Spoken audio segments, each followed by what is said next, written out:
অজির জীবনের সবচেয়ে ভয়ঙ্কর মুহূর্ত, আর সেই রহস্যের জট খুলে ফেলল জিত। কিন্তু সত্যিটা যত সামনে আসতে থাকে ততই বাড়তে থাকে ধোঁয়াশা। গল্পের শুরুতেই দেখা যায় অজির অবস্থা ভীষণ খারাপ। হাসপাতালে তাকে নিয়ে হুলস্থুল অবস্থা। জানা যায় তার শরবতের মধ্যে কেউ মারাত্মক কেমিক্যাল মিশিয়ে দিয়েছিল। এই কাজের পেছনে সন্দেহ পড়ে দুর্জয়ের ওপর, যে কিনা এখন জেলে। কিন্তু প্রশ্ন একটাই, জেলে বসে থেকেও কি সে বাইরে থেকে সবকিছু নিয়ন্ত্রণ করছে? এদিকে উজিল এই অবস্থায় ভেঙে পড়ে ঋষি। চোখে মুখে আতঙ্ক, কণ্ঠে রাগ আর অসহায়তা। যেই এটা করেছে আমি তাকে ছাড়ব না, কিছুতেই না। ঠিক তখনই জিত পৌঁছে যায় থানায়। দৃঢ় কণ্ঠে কনস্টেবলদের বলে, যেভাবেই হোক আমার সব প্রমাণ চাই। কনস্টেবল একটু ইতস্তত করে বলে, স্যার, প্রমাণ আছে, কিন্তু নামটা শুনলে আপনার খারাপ লাগতে পারে। সবকিছুর পেছনে আছে নিশা মিত্র। এই নামটা শুনেই থমকে যায় জিত। কিছুক্ষণের জন্য যেন সবকিছু স্তব্ধ হয়ে যায়। তারপর হঠাৎ রেগে গিয়ে বলে, চুপ, এখানে শুধু কাজের কথা হবে। কে কি করছে সেটা পরে দেখা যাবে, প্রথমে অপরাধীকে ধরতে হবে। তবে আরেকজন অফিসার একটু ভিন্ন মত দেয়। স্যার, আমার মনে হয় কিছু একটা গণ্ডগোল আছে। নিশা মিত্র এত সহজে ধরা পড়ার মতো ভুল করবে? বাড়ির সামনে থেকে মেসেজ পাঠাবে, ফোন ফেলে যাবে, সবকিছু খুব সাজানো লাগছে, যেন কেউ ওকে ফাঁসাতে চাইছে। এই কথাগুলো জিতের মাথায় ঘুরতে থাকে। সত্যিই কি কেউ পুরো ঘটনাটা প্ল্যান করে সাজিয়েছে? এরপর জিত চলে যায় হাসপাতালে। সেখানে ঋষি ব্যাকুল হয়ে জিজ্ঞেস করে, বলুন তো, কে করেছে এসব? বারবার কেন আমাদের পরিবারকে টার্গেট করা হচ্ছে? ঠিক তখনই জিত বলে, আমাদের কাছে যে তথ্য এসেছে তাতে নিশা মিত্রর নামই সামনে আসছে। এই কথা শুনে ভেঙে পড়ে নিশা। না, এটা মিথ্যে, আমি তো আপনাদের সাথেই ছিলাম, আমাকে ফাঁসানোর চেষ্টা করা হচ্ছে। ঋষি রাগে ফেটে পড়ে। নিজের বোনের এত বড় ক্ষতি করতে পারলেন কেন নিশাদি? ও আপনাকে ঠিক পথে আনতে চেয়েছিল, এটাই কি তার অপরাধ? নিশা কাঁদতে কাঁদতে বলে, আমি উজিকে কখনোই ক্ষতি করতে পারি না, ও আমার প্রাণ। আমি তো ওকে বারণ করেছিলাম শরবতটা খেতে, কিন্তু ও ভুল করে খেয়ে ফেলে, আমার কোনো দোষ নেই।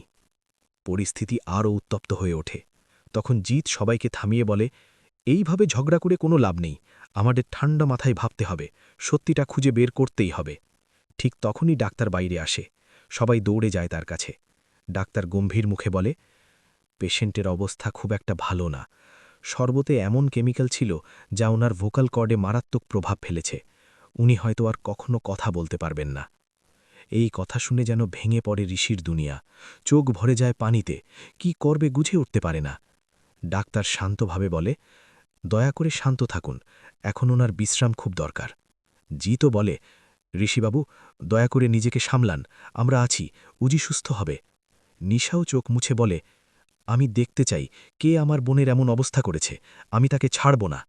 ঋষি ঠান্ডা গলায় বলে, নিজেই করেছেন আবার বলছেন ছাড়বেন না? আপনাকে আমরা আর বিশ্বাস করি না। নিশা যতই নিজের নির্দোষ প্রমাণ করার চেষ্টা করে, কেউ আর বিশ্বাস করতে পারে না। এদিকে খেয়া চুপচাপ সব দেখছে। মনে মনে ভাবছে, মাকে কি জানাবে?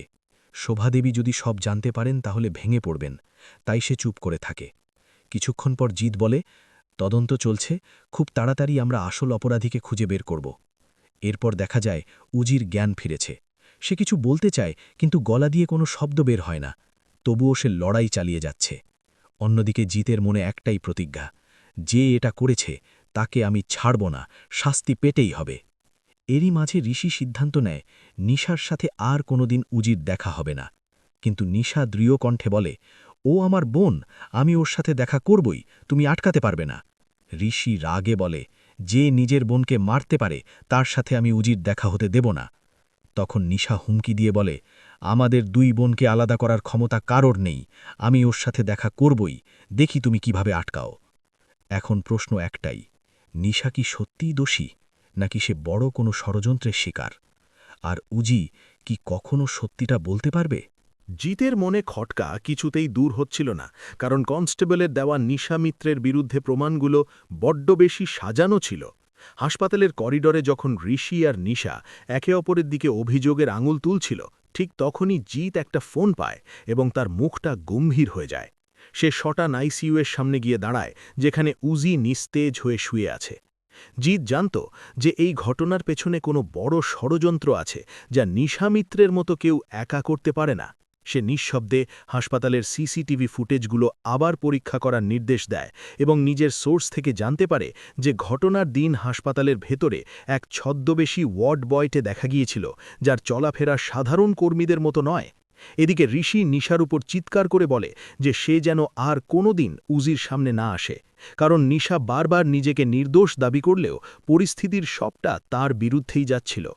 নিশা কাঁদতে কাঁদতে বলে যে সে হয়তো অনেক ভুল করেছে জীবনে, কিন্তু নিজের বোনের ক্ষতি করার কথা সে স্বপ্নেও ভাবতে পারে না। জিৎ হঠাৎ করে সবার সামনে এসে ঘোষণা করে যে সে আসল অপরাধীকে চিহ্নিত করে ফেলেছে এবং তাকে ধরার জন্য একটা ছোট নাটক করতে হবে। সে ঋষি আর নিশাকে বলে তারা যেন একে অপরের সাথে ঝগড়া করা চালিয়ে যায়, যাতে আসল অপরাধী মনে করে যে তার পরিকল্পনা সফল হয়েছে এবং সে নিশ্চিন্তে উজির ওপর শেষ আঘাত হানতে আসে। জিতের কথা মতো হাসপাতালের একটা কেবিনে উজির জায়গায় একটা পুতিল শুইয়ে রাখা হয়, আর পুলিশ চারপাশ থেকে ঘেরাও করে রাখে। গভীর রাতে যখন চারিদিক নিস্তব্ধ, ঠিক তখনই পিপিই কিট পরা এক ব্যক্তি ইঞ্জেকশন হাতে উজির কেবিনে ঢোকে এবং যেই সে ইঞ্জেকশনটা পুতুলের শরীরে দিতে যাবে, অমনি জিত পেছন থেকে তাকে ঝাপটে ধরে ফেলে। ধস্তাধস্তির পর যখন ওই ব্যক্তির মুখোশ খোলা হয়, তখন ঋষি আর নিশা দুজনেই অবাক হয়ে যায়, কারণ ওই ব্যক্তি আর কেউ নয়, স্বয়ং দুর্জয়ের ডান হাত, যে জেল থেকে ছাড়া পেয়েই দুর্জয়ের নির্দেশে উজিকে শেষ করতে এসেছিল।